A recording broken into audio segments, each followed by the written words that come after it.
when we're starting our walk, we always have Moose wait at all the boundaries so that when we finally get to the street, he's very calm. So you want to do it this way, and it starts on the inside at the doorway, and I do it exactly like this, the front door. He sits and waits, we open it up, we step through. We're just starting here at the gate because it's the same at the front door. We walk through the yard, he sits and waits here at this gate. You don't have a gate, but you have stairs, and I would treat the stairs as a boundary. So at the top of the stairs, do this, and then, okay.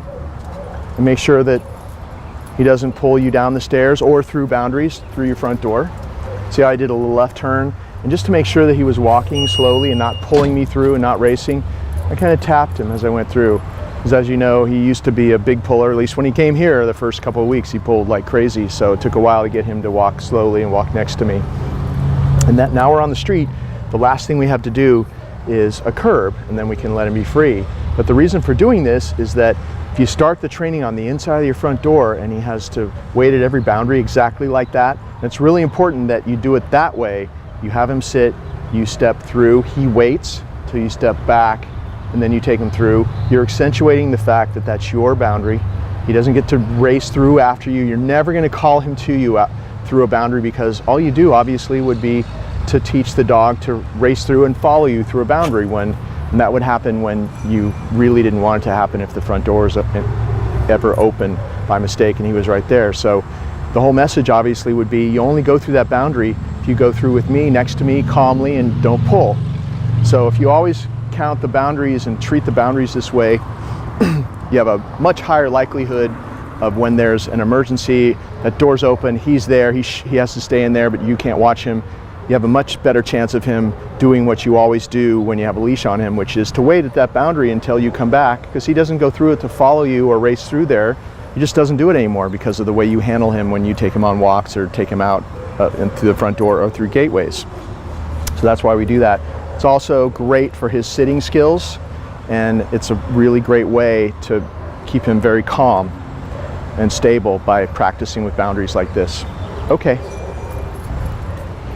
Sit. And this is the first curb. We had to move away from the gate because it's very hot today and we had to find a shady part of the curb to have him sit and wait at. So our gate's back there. We walked over here. I have him do a little basic sit stay at the curb, just really basic, right? He stays in the stay while you walk around both ways. Takes you all of 5 seconds to do that. And then he waits. Okay, we're gonna cross the street. Just show me crossing the street here. See how he's not pulling me? So I treat the streets as the serious training areas, because obviously we want him to look at, the street and going out into the street. Sit. It's a very serious thing, and he only does it with you, and he only does it calmly in training mode, just like you just saw. And then on either side, go. You release him to be free, and then your walk can start. So always have him sit at a curb.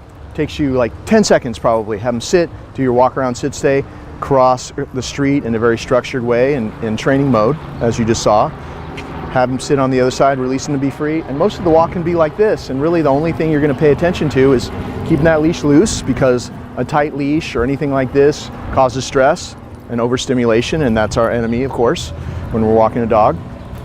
And you're paying attention to the leash and not having tension, and you're also going to be calling him away from distractions. Good, which we're going to work on later on in this video. Sit. We are practicing a sit stay here in a very public place. We're doing this because we want to show you that Moose can actually do this in the presence of distractions.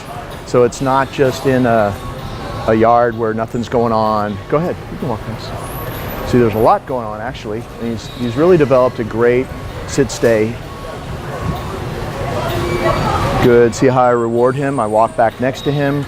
Eye contact, good, straight down. So really, you want to really have eye contact when you reward him. It seems like a little thing, but it's really important, especially if you're doing this, 10, 15 times a day with a sit stay in a difficult situation, because so if he pops up like that, because there's just a little bit too much going on here, you say no. See, all I did was I applied just a little bit of pressure and he went back. I didn't say SIT again. Part of the power of saying it only one time is that he starts to take it really seriously when you only say it once. If you start repeating it, even if you say it a second time, it's not going to be as good. Please. So the message to him is that you said it the first time and it really meant it, even if it's for a couple of minutes. Of course, normally I'm not talking like this. We just do a sit-stay, we practice it, and then we move on. So this is probably the toughest sit-stay he's ever done, because we've never made a video of him before. It's okay. So you saw that I just walked around him both ways. It's so easy to do, and even if you just did this a couple of times a day, which would be, you know, a half a minute out, it's okay, please, it's okay. Wherever you want to go is fine, doesn't matter. If you just want to do that, it's every day is going to get better. You just pick maybe a different spot. Don't do your sit-stays at the same corner every day or the same spot. Mix it up.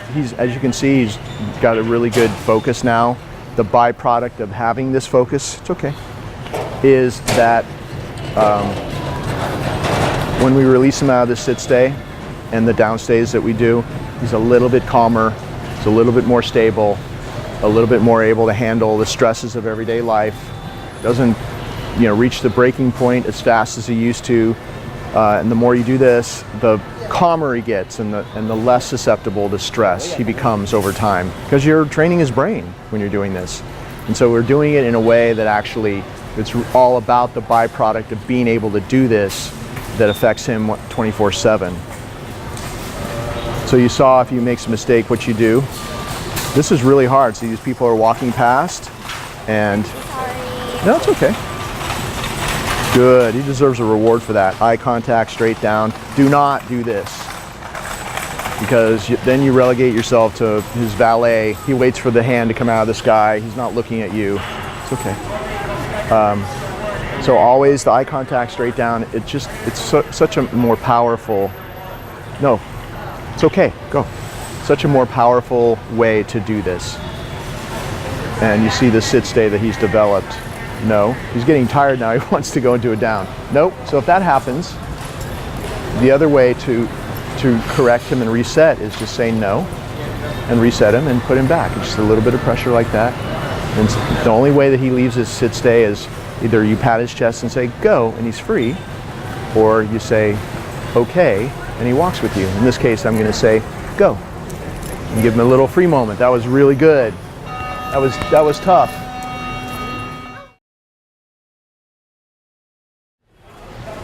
Down.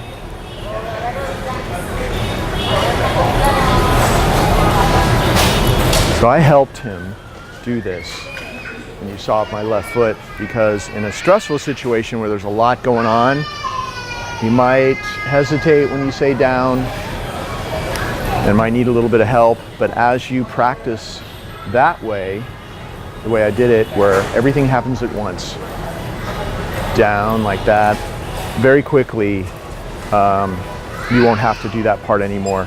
If you do it the other way, where you say down, he hesitates, he ignores you or whatever, and then you have to, then you do this.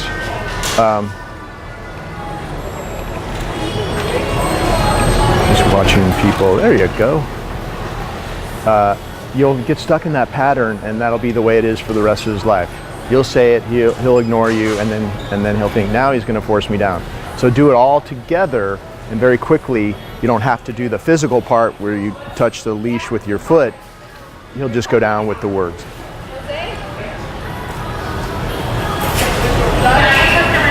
Okay, so we're gonna try that right now. Down.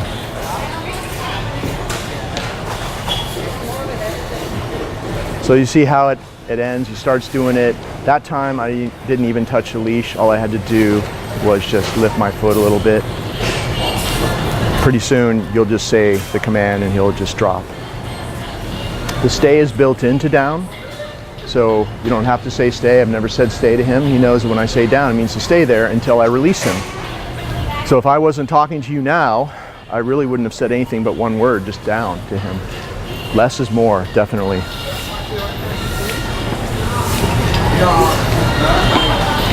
Look at this broom coming next to him. That's tough for a lot of dogs. Good. But he stayed there, even with the broom there. Make sure that you always only say the command once. Never repeat it. You're always practicing on a leash, so if he doesn't go down there right away, you know to do that foot part we've already talked about. And if he gets up before you release him, you say no.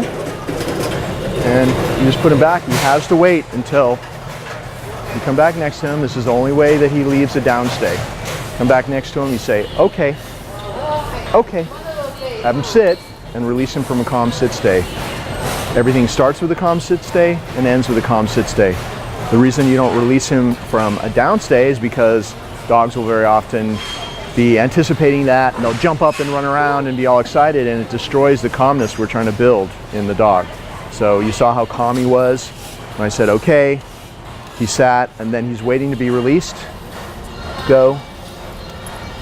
And see how calm he is? If you release him straight out of a downstay to be free, and you see it all the time, the dog jumps up and runs around, and the whole idea of this training is the byproduct of the way we do it, the way we release him, the way we do the training changes him 24/7, because you don't want to be having to train and watch him all the time. You want him to actually mellow out over time and just not do those inappropriate things that he used to do, which is why you sent him to me. So all these things, they're subtle little things that we're doing, just like rewarding him with eye contact, the way that we release him, the way we never repeat a command, the way we don't say stay, because talking is, you can walk past. Talking is, if you talk too much talking will keep him overstimulated, and you know, if there's too many commands, there's no way for him to learn things at a deep level. Later on, you can add more commands, but in the beginning, it's just simple: come, sit, down. Stays are built in to sit and down, and you know, just a few other things. But just with that really rock solid basis, that foundation, is usually all anybody ever needs. Okay, bud. All right. Come. So I'm calling him away from a dog that we just spotted at Home Depot. And the camera person hopefully got that, because we weren't expecting to run right into a dog. He got kind of excited, but he did really well. Come. As he watches it walk away, I'm calling him again. So I don't really know how he was before with the dogs, because I didn't start bringing him out into contact with dogs until, no, go ahead, go. I didn't really bring him out into contact with dogs until after he'd had some really good solid training. But he's always been calm. He's interested in other dogs. He likes other dogs, but it hasn't been aggression, and he's always been easy. Even when we get surprised from 10 feet away right in front of us, it's always been easy to call him away from another dog on the street on a leash. Okay, bud, let's go. I always keep the leash on my left hand, the loop over my hand, because that way you don't have to think about it. There's no way to ever lose him. Even if you let go of it, you can easily grab it. It can't come over your hand. So that's a smart way to have it, to do it. And pretty much the whole walk is just him on a loose leash. If he's walking too fast, or if he's starting to pull, I just do little taps like that. And if you back away as you tap it, good boy, he's going to come your way. That's one of the main moves in dog training, is you back away. So he doesn't know I'm backing away, but if I tap him, he sees I'm backing away, he'll come my way. It's so simple, right? So instead of what most people would do, which is restrain him and dig in, because that just makes the dog pull more the other way, tap it and back away, and he's drawn back to you. So much easier. You still achieve the same result, which is he turns his back on the distraction, whatever it is, another dog, a person, whatever it is, comes your way, but there's no struggle, and that becomes a pattern, and he actually likes to do it. And see, we're doing this even without the command. So tap, back away, and guess what happens when he comes to me? Good, he gets paid as well with a reward. Why wouldn't you want to just do that naturally when he sees a distraction? You'll see if you keep practicing it, most dogs, before you can say come now, after you practice for a while, they turn their back on it. They're like, oh, there's one. They turn their back on it. They come running back to you to get paid anyway. So all you end up doing is just giving him love. And see the way I'm doing it, the reward, whatever you're using, the treat is in your right hand target, don't have an open hand or anything like that. Just make a fist out of it, because in an emergency where there's no leash and there's no reward, you just do this and he'll come to you. He doesn't know it's empty. So always use his target. In this case, we do have a leash. Come. See that? Backing away. Good. So everything happens at once. He gets to his nose touches the hand, it opens, he gets to reward. My left hand grab the leash. And see, he's done this so many times, he almost does it all by himself. He comes around to my left. But let's say that he didn't. Let's do that one more time. Come. Good. Step into him. Sit. If that's what you want to do, is to get him on the clock. Or, okay, or you just get him out of there. Like, step into him, do another left circle or left turn into him, and get him away from whatever the distraction is or the situation is. And that leads me to the next move. Big major dog training move is always stepping into the dog, because since the tight leash is our enemy, causes stress, and eventually can lead to leash aggression and all kinds of horrible, different inappropriate behaviors. If you're turning left, even if I'm going to go right, and I turn left to go right, see how the leash just stays loose? And if he lags behind, you just tap him a little bit, and he catches up. And if you're teaching a dog to be right there, reward him, mark that behavior right when he gets there next to you. He's already starting to want to be next to me all the time. And there's no, as you can see, there's no struggle. It's so easy. You just have to get used to not choking up, not doing that kind of stuff, not popping and jerking, because with a dog like Moose, he's going to get stressed out again. And when he's stressed, bad things happen. So we're always stepping into him. And the most you have to do is you step into him, okay, and you tap. It's just a series of taps and turns. And you know what happens over time?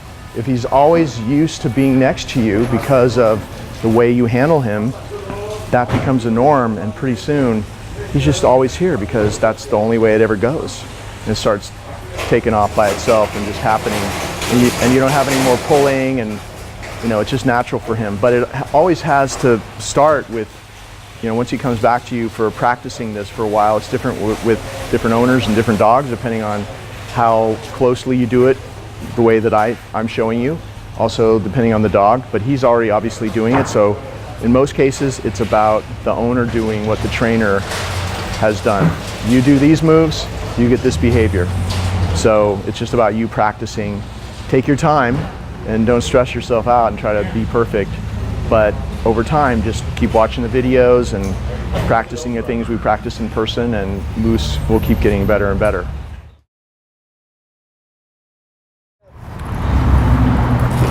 Sit. We're walking Moose up to the person we're going to introduce him to. He sits, he waits, I step away from him, give the person a nice treat. He waits till I come back with my right hand. See how he's waiting? You're not restraining him. It's all loose leash. Pat his chest, go say hi. Go, come on, bud. Gets a treat, gets petted, you can pet him. Come. I call him back to me. Good. Just calling him to come exactly the way that we would do in any other situation. Sit. Just gonna do it a couple of times. Step away. Since he had an issue with somebody on the street, and I know that it was a stressful situation, we've been practicing this greeting routine with different people every day. So it really does help. It's also another way to practice. Nope. If he pops up, you say no, you step into him, gently but firmly put him back. It's a very hot day here today, and everybody is kind of on edge. It's like 100 degrees today in Burbank. It's only 11:30 in the morning, 12 o'clock in the morning, 12 o'clock noon. So none of us are at our best, but Moose is doing really well considering. So he sits, I stepped away, gave her a treat, stepped back to him, pat his chest, say, go say hi, good, come. It's a great way to practice your sit stays and your recall. Just another situation, sit. Another real life situation where you can actually practice his skills, and it helps him in the situation of meeting a new person. He might be excited because he really likes a person, or he doesn't know them, or whatever. But if you do this with a lot of different people like we already have, you'll see just even when you don't have a chance to do this routine, which later on you don't have to do it, but if you keep doing it like this for 20, 30 more people, then he'll be really calm. And now we have distraction coming, so we're gonna do this one more time before he comes closer. Treat, go. He'll start to get really calm. Come, and calm down. Good, even if he is excited, he'll calm down. Sit a lot sooner when he is just on free time, when a person shows up at your house, or somebody that he really likes shows up at your house, or anywhere out in public. Okay, let's go, bud.